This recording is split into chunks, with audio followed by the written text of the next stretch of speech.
Oh man, Chris's 37th and half. Oh man, they used to have some of the best cheesesteaks in this joint, man.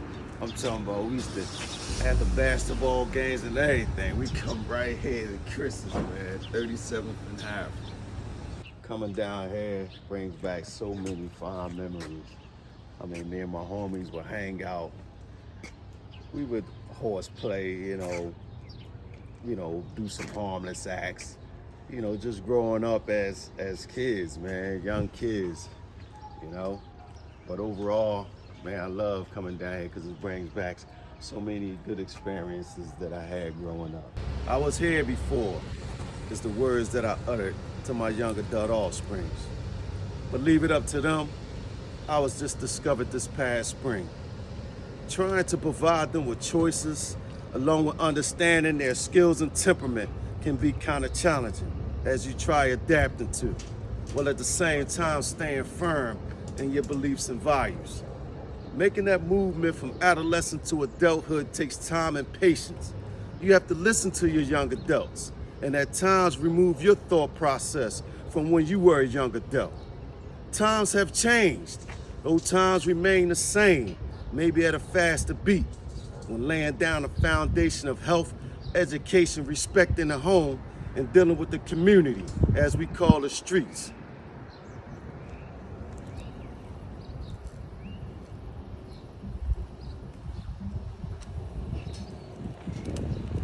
Family rituals and being in their presence become slim to none.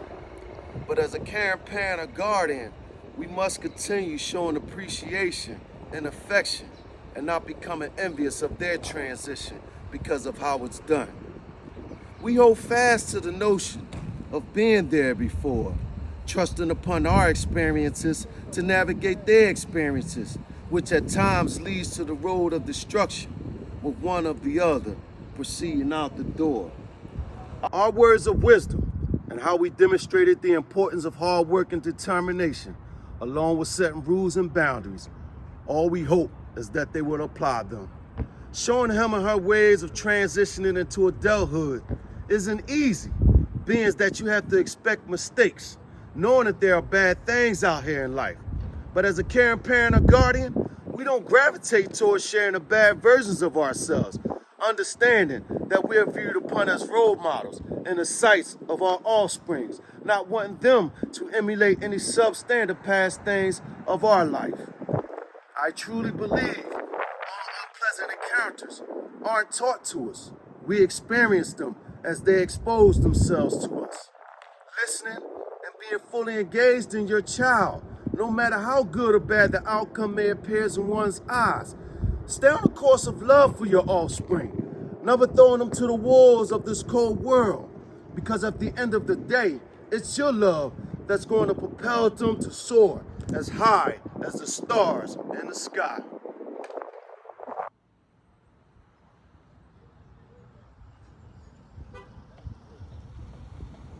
As parents, we don't always get it right the first time. But as we continue this journey of parenting, we must acknowledge our own faults when they occur and be more than apologetic to our children, making them fully aware of us not getting it right this time. I tend to think as parents, we believe we're right all the time, opposed to being wrong. That coming with age, with experience of having done it, and every so often, we pull that parent card, whether we're right or wrong. We as parents have to hold ourselves accountable for correcting our wrongs as we hold our children accountable for doing what we ask of them.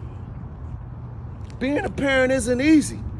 It comes across as being controlling. Whether you want to acknowledge those features or not, majority of the time we're coming from a loving place in our heart and truly believe we're doing the right things for our children with their best interests at heart, simply patrolling.